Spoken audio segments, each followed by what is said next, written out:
Bonjour, bonjour, bonjour, les servantes mères. Aujourd'hui, c'est notre premier numéro d'émission et nous allons faire connaissance. Je suis Bishop Emmanuel Mouteba, je suis marié, je suis mère, je suis grand-mère et ça fait 34 ans que je sers le Seigneur. Et pourquoi est-ce que je fais ces émissions? Pourquoi est-ce que je fais cette formation? Parce que ça fait, comme je l'ai dit, 34 ans que je sers le Seigneur. Et plus les années passent, plus je constate qu'il y a un sérieux besoin d'augmenter la capacité des femmes, et bien sûr des femmes pasteurs. Et je crois que c'est essentiellement lié d'une manière générale au manque d'émancipation totale de la femme. Et ça, c'est un fardeau que le Seigneur a mis sur mon cœur. Avec l'âge que j'ai, je pense qu'il est temps de passer à l'autre génération la richesse des expériences que j'ai eues, la richesse des expériences que j'ai pu constater dans la vie d'autres personnes et surtout de permettre aux femmes de profiter de cela, d'en bénéficier pour que le royaume des cieux puisse aller de l'avant. Donc, ces émissions, c'est un peu comme une école informelle. Je vous demanderai donc de participer. Comment? D'abord, vous avez vos Bibles, vous prenez note et vous posez des questions. Vous pouvez poser des questions directement sur notre page WhatsApp ou bien vous pouvez m'envoyer les questions avec mon numéro privé qui est aussi sur notre page WhatsApp. Ces enseignements ou cette formation, c'est pour nous toutes, pour vous, pour moi. J'apprendrai aussi à travers vos questions, à travers vos interventions. Et les interventions, c'est pas simplement pour poser des questions, mais c'est aussi pour partager votre expérience, partager vos points de vue. Vous pouvez partager votre point de vue en privé si vous ne voulez pas que tout le monde sache ce que vous pensez, ou bien vous pouvez le faire directement sur la page, mais de toute façon, ce sera travaillé de façon à ce que nous puissions travailler dans l'unité et dans le respect mutuel. Alors, quel est le but de ce travail que nous faisons? Quel est le but de cette formation? Je pense qu'il est bien résumé dans Psaume 92, verset 12. Il est écrit « Les justes croissent comme le palmier et ils s'élèvent comme le cèdre du Liban ». Je ne vais pas prendre la suite de ce psaume, mais ce verset résume vraiment le but de cette formation. Il y a deux éléments importants dans la première partie du verset qui parlent du palmier. La croissance comme le palmier. Comment est-ce que le palmier croît? Le palmier croît de l'intérieur. Si vous observez un palmier, il a une sorte de tête, là où sortent les feuilles, mais il croît tout droit, il s'élève et il grandit à partir de la feuille, de sa tête. Mais cette croissance se fait de l'intérieur. Qu'est-ce que ça signifie? Croître de l'intérieur, ça parle du caractère. Dieu veut que nous puissions croître comme le palmier, avoir un caractère qui se forme de l'intérieur. Et puis, il s'élève. Le palmier croît tout droit. Et il reste souple. Quand le vent souffle, le palmier ne se brise pas. Donc nous parlons de croissance de l'intérieur et croissance en hauteur. Cela parle de la résistance, capacité de résistance, capacité d'être stable.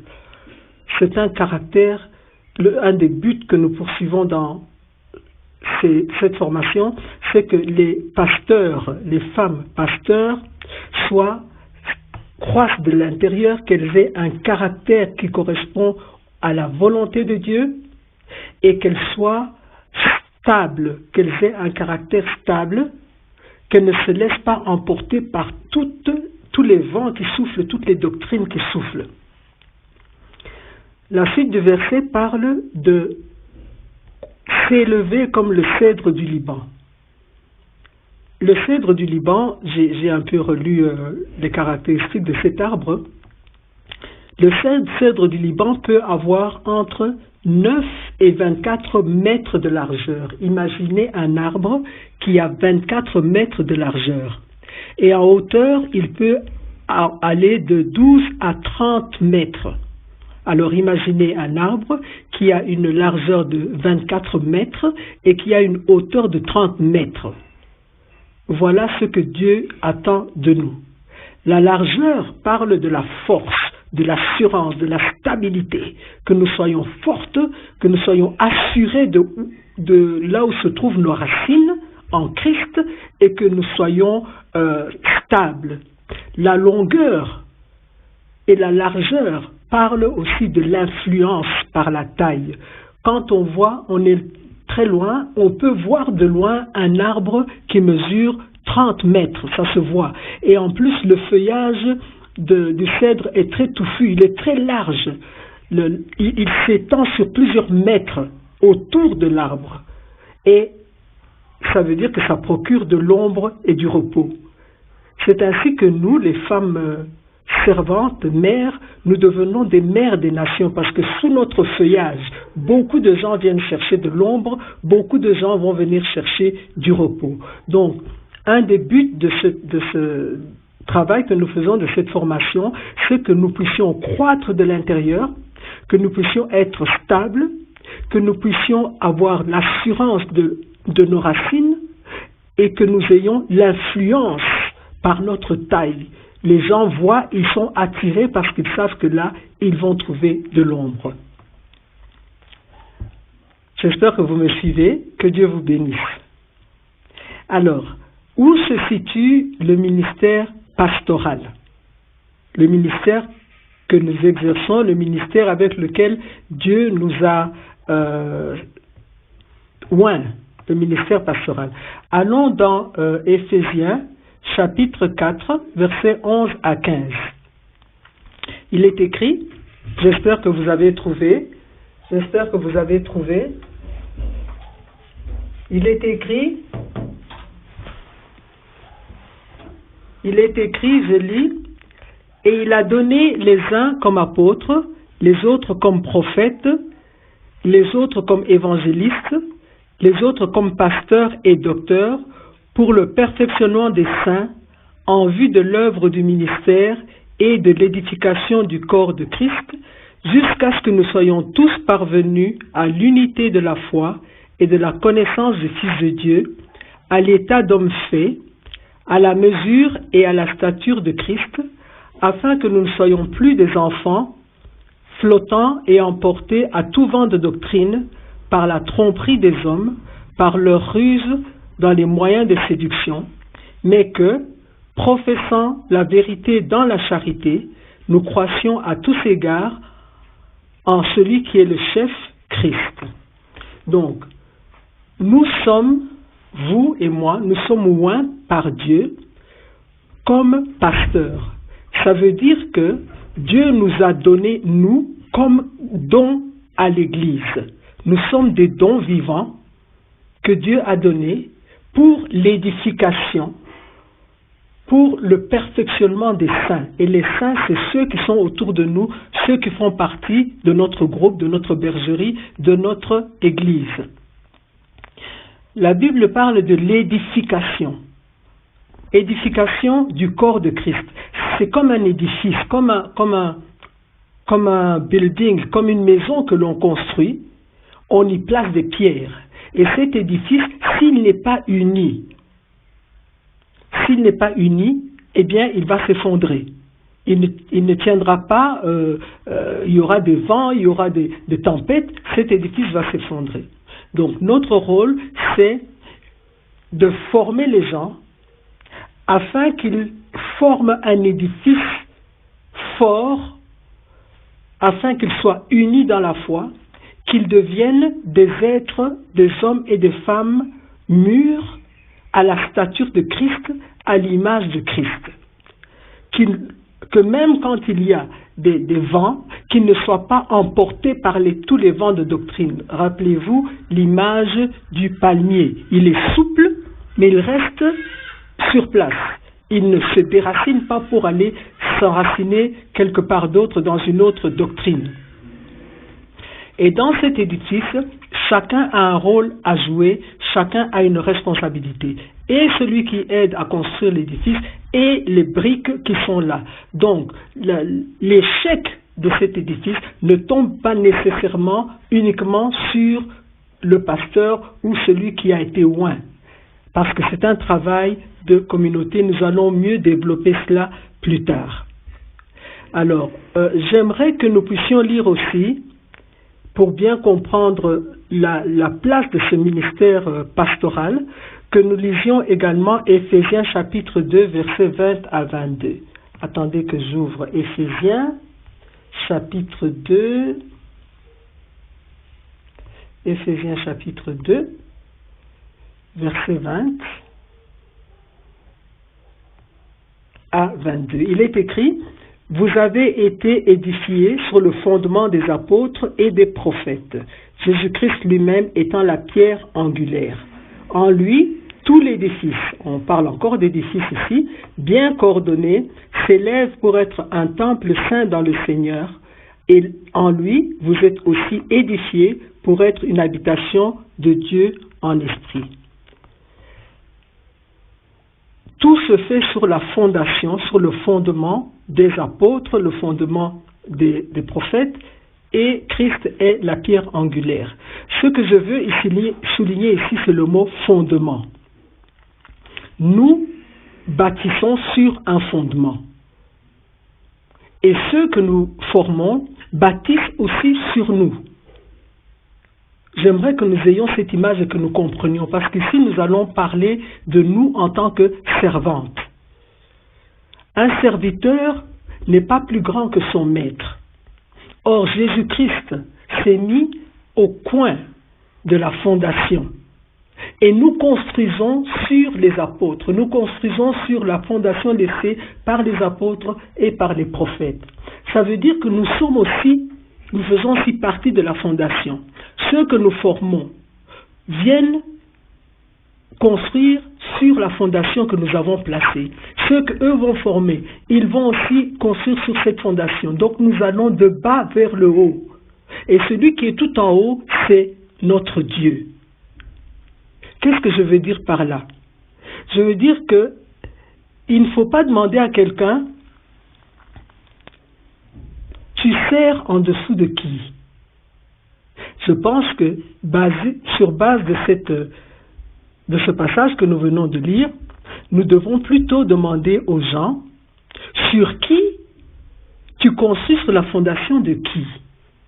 Par exemple, moi, je construis sur la fondation de Mouzé Aïdini Abala. C'est lui qui nous a consacrés dans le ministère et c'est sur sa fondation que nous construisons. Les enfants spirituels que nous avons eus construisent aussi sur notre fondation. Nous sommes en dessous d'eux. Nous les soutenons afin qu'ils puissent aller plus haut que nous. Et ceux que eux forment, ils iront encore plus haut. Il ne faut pas que le travail que nous faisons soit comme une pyramide où les gens construisent en dessous de nous. Ils ne construisent pas en dessous de nous, ils construisent sur nous. Nous sommes la base sur laquelle ils construisent. Et ils vont aller plus loin que nous parce que nous leur donnons la base et que nous les soutenons.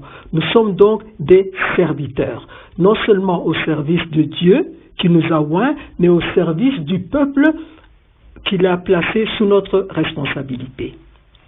Vous me suivez toujours? Amen. Que Dieu vous bénisse. Maintenant, nous allons analyser un peu ce que c'est que le ministère pastoral. Quel est le rôle du pasteur? Qu'est-ce qu'il fait? Qui est-il? Je pense que pour bien comprendre cela, j'aimerais que nous allions dans le livre de Jean, chapitre 21, et nous allons lire à partir du verset 15. Donc nous sommes dans le livre de Jean, Jean chapitre 21 et nous allons commencer au verset 15. Voilà, j'y suis. Quand ils eurent mangé, Jésus dit à Simon-Pierre, « Simon, fils de Jonas, m'aimes-tu plus que ne m'aiment ceux-ci » Et il répondit, « Oui, Seigneur, tu sais que je t'aime. » Jésus lui dit, « Paie mes agneaux. » Il lui dit une seconde fois, « Simon, fils de Jonas, m'aimes-tu » Pierre répondit, « Oui, Seigneur, tu sais que je t'aime. » Jésus lui dit, « Paie mes brebis. » Il lui dit pour la troisième fois, « Simon, fils de Jonas, m'aimes-tu » Pierre fut attristé de ce qu'il lui avait dit pour la troisième fois, « M'aimes-tu » et lui répondit, « Seigneur, tu sais toutes choses, tu sais que je t'aime. » Jésus lui dit, « Paie mes brebis. » Qu'est-ce que je tire de ce passage? D'abord, la première chose, c'est que pour être un berger, un pasteur, c'est un berger. Le mot grec utilisé ici, c'est traduit soit par berger, soit pasteur. Donc nous sommes des bergers, nous sommes des bergères plutôt. Pour être un berger ou une bergère, il faut tout d'abord aimer le Seigneur. Mais l'aimer comment? Pierre aimait le Seigneur. Mais il l'aimait à partir de ses propres sentiments, à partir de sa bravoure. Il allait jusqu'à dire à Jésus, moi, même si tout ceci te laisse tomber, même s'ils te trahissent, moi je ne te trahirai jamais, j'irai avec toi jusqu'à la mort. Mais vous et moi, nous savons ce qui est arrivé, nous savons que Pierre a trahi Jésus 3 fois de suite. Jésus le lui avait dit, mais dans son arrogance, dans sa bravoure, il se dit non, ce n'est pas vrai, moi je ne peux pas trahir Jésus. Mais il a fait ce que Judas a fait. Il a trahi 3 fois de suite. Donc il vivait avec cette honte, avec cette blessure en lui. Comment est-ce que j'ai pu trahir? À cause de son orgueil, à cause de son amour propre, à cause de sa stature, et aussi à cause de la place qu'il occupait au milieu des apôtres, il pensait qu'il pouvait par sa propre force. Mes amis, mes sœurs, mes filles, nous ne pouvons pas servir le Seigneur avec notre propre force. C'est impossible. Nous ne pouvons pas paître le troupeau de Dieu en aimant Dieu dans la tête, mais non dans le cœur. Et ça, c'est ce que Pierre a appris là. Il a dit, mais tu sais que je t'aime, parce qu'il sait que Dieu sonde les cœurs et Dieu avait vu sa faiblesse et son orgueil et son arrogance. Nous ne pouvons pas servir Dieu avec arrogance pour nous montrer que nous on est capables. Moi je suis capable de faire ça, moi je suis capable de faire ça. Nous ne pouvons servir Dieu qu'avec l'amour qui répond à son amour à lui, avec l'amour qui répond au sacrifice de la croix, avec l'amour qui répond au fait que lui, il nous a tant aimé qu'il a donné sa vie pour lui. Un bon berger donne la vie pour ceux qu'il aime, pour ses brebis. Et quand Pierre a compris ça, il était tellement réduit à rien. Il a dit, Seigneur, toi tu sais, tu connais mon cœur. Et Jésus lui a dit, paie mes agneaux. La deuxième chose que je tire dans ce texte, c'est que parmi les personnes que Dieu place sous notre responsabilité, il y a des agneaux et il y a des brebis. Un agneau, c'est dépendant, complètement dépendant, ça boit du lait. C'est un bébé. Nous avons dans nos églises, dans notre troupeau, des bébés spirituels. Ils ont besoin d'une nourriture spéciale, le lait. Et puis, il y a les brebis qui, elles, ont besoin d'une nourriture solide. L'herbe qu'ils mangent, c'est la nourriture solide. Alors, je comprends aussi dans ce texte que Jésus parle des agneaux, il les cite une fois, et il cite les brebis 2 fois. Ça veut dire qu'on ne reste pas toujours un agneau. On ne reste pas toujours au niveau où on se plaint, où on dépend du pasteur. Il faut amener les gens au niveau des brebis. Et les brebis sont plus nombreuses que les agneaux parce que les agneaux doivent être transformés en brebis et pas le contraire. Les brebis ont des caractéristiques assez qui me perturbent quand même un peu et qui ne sont pas très élogieuses parce que Jésus nous appelle ses brebis. Et il y a des raisons pour ça. Parce qu'une brebis, quand elle est seule, elle est complètement perdue.